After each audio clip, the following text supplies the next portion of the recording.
and welcome back to a festive edition of the IT Security Update vlog with myself, Simon. Me, Nick Johnson. From Johnson Technical Systems Security. And today we're looking at a largely neglected area of IT security, which is Hacking the human. Hacking the human. But nevertheless an important area, and as I say, often neglected area of IT security. Yeah, so today we're just going to be talking about what we can do as an organisation to potentially eradicate the risk of the human being being hacked. I mean, you can put any security measures in front of your network, but equally, if the users behind the computer screens aren't savvy and don't understand what risks are out there, they could potentially fall foul of making a mistake, and that mistake could manifest into large sums of money being paid to the wrong bank account. These are real huge risks. So today we're just talking about employee awareness training, which will bring users up to speed as to what to look out for when an email might not seem just quite right. Or we've seen a lot of this this year. Actually, we've had a lot of incidents where phishing attacks. So to give everyone a little bit of background very quickly, a phishing attack would be where an email comes into your inbox, it portrays to be from a trusted source such as Microsoft or eBay or your bank perhaps, and it will say urgently we need to do something, so click on this link and we'll just get it all sorted out, and it kind of plays on your human panic psyche to click on that link and enter your details. And I think users that aren't aware of what to be looking out for may just, these emails sort of target your, they target your sensitive sort of being, and you think to yourself, I want to be able to sort this out because I've got a document I need to send out. This can't happen. I can't have my email switched off, so therefore I'm going to provide these credentials.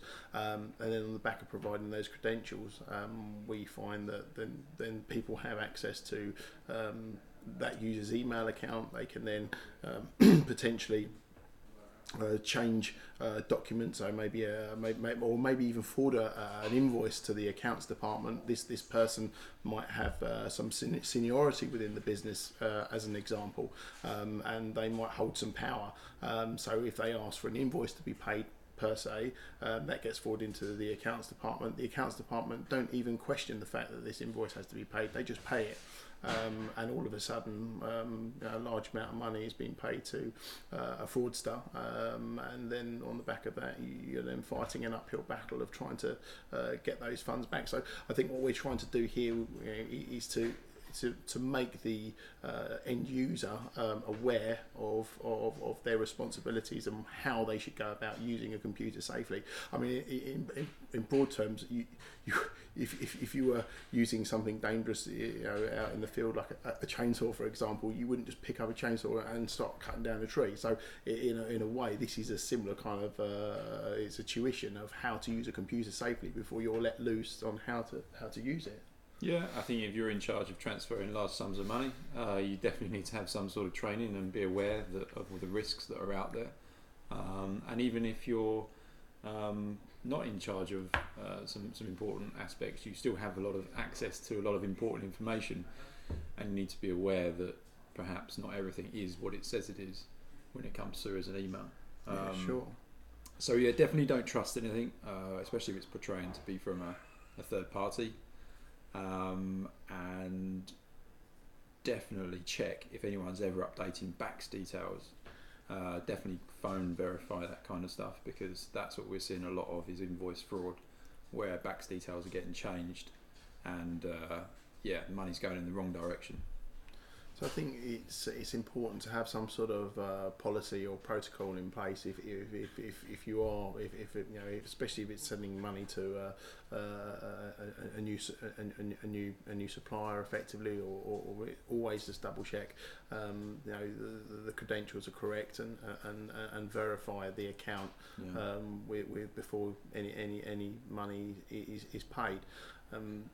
That's got to be really sort of pivotal, and I think you have to almost trust your inner feelings as well, because if you see an email come into your inbox and you feel that there's just something about it that's not quite right. I mean, the main thing I think always to look out for is that, don't forget, these people sending these emails, they have to interpret the person that they're trying to be. So, you know, is that the right way that person would normally send an email? Have they addressed somebody in a slightly different manner? These are all telltale signs of the email not being legitimate.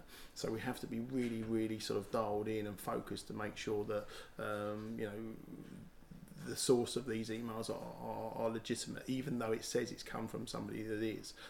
It's not always you know bona fide to say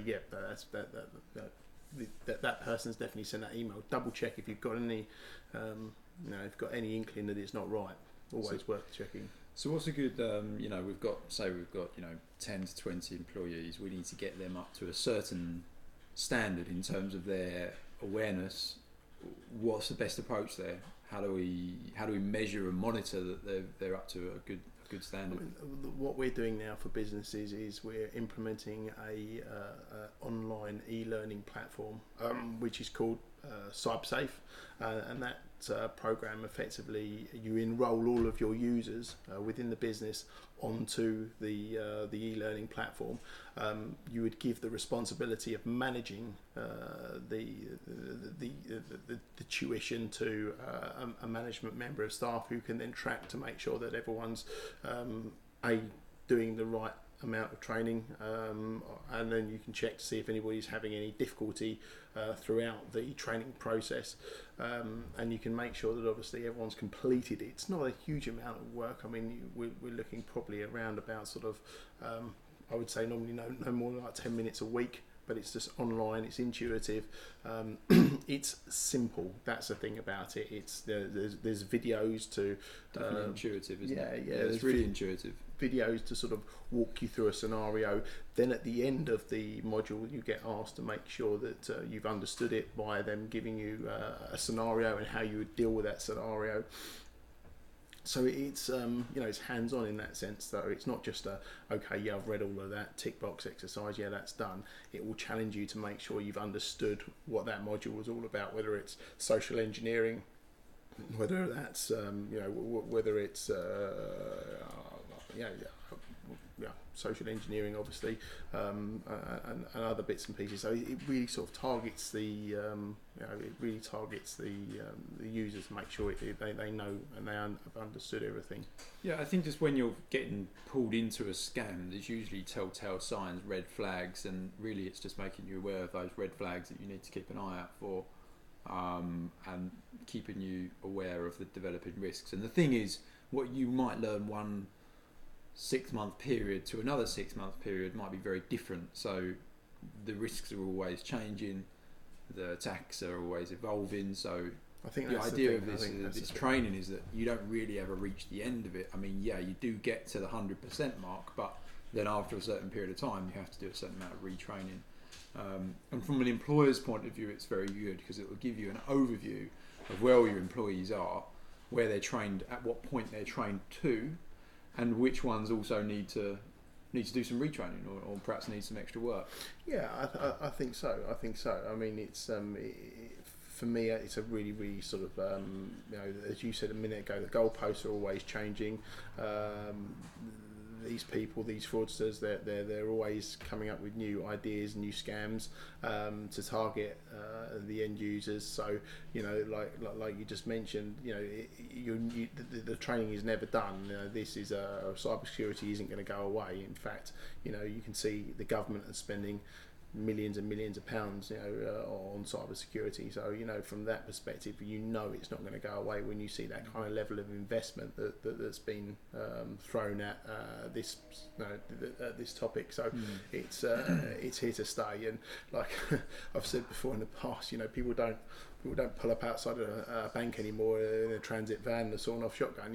People are sitting at home with in front of a PC, hidden behind layers and layers of IP addresses, trying to scam people, and that's a real reality of the fact that these people are very clever, but equally, we have to be even more clever. We have to be one step ahead of the game, and by giving people the education and making sure they're aware of what they should be looking out for, gives us a fighting chance of keeping ahead of people that are trying to defraud people behind a computer screen. Yeah. So to recap, essentially, what we've identified is that the human being is a large security hole in most computer networks, and while you can buy technology, buy hardware, buy equipment that will negate the risks of certain security issues, you really do need to train your employees fundamentally. They need to be aware of the risks, they need to be able to spot them coming in, and then as an employer you need to be able to know where your employees are in terms of training and who are the greater risks, so that you can focus more training on them and mitigate your risks as much as possible. And that's essentially no different to any other auditing process. It's just that we're actually auditing a human being, and just trying to stay one step ahead and keep yourself out of the limelight, really. Yeah. So just a summary. I mean, employee awareness training, I would say, is, if you're looking at, if you're a small business and you're thinking about, what can I do to improve my my level of security within my organisation, then I would 100% say that cyber security training, employee awareness training, is probably one of the biggest areas to look at. I agree on that. Yeah, I think it's really not easy, but it's quite easily obtainable. It's a quick win in terms of cybersecurity. Doesn't require a huge amount of investment. Puts the responsibility onto the employees. Gives you the tools so you can keep checking. And it allows you to monitor it as well. That's the beauty of the product. Is it allows you to monitor areas of, if you're running the program for a couple of months and you can see you've got people that are struggling with understanding the topic, then it might be worthwhile looking to bring in somebody from an outside perspective into the business to give somebody some training, because you can fundamentally see that people are struggling to put these put these scenarios together and how they would deal with them. So I mean, it gives you real world sort of topic and how you would deal with it. If those people if your employees are struggling to deal with it in the correct manner, as a business owner what you need to be doing about it, and then that flags it up and it allows you to do something about it. Get somebody in, do some cybersecurity training, and get everyone up to scratch. Because ultimately, when those people aren't up to scratch, they don't understand it, they are a risk to your business, and it's unaffordable. There you go. There you have it. So employee awareness training. Yep, and obviously we'll be covering off more topics as we go. But if there's any other information you require, then don't hesitate to get in touch. Yep, website www.jtechnical.net. And what's the sales number, Nick? 01277 888 799. Fantastic. There you go. There you go. Don't all call at once. Until the next time.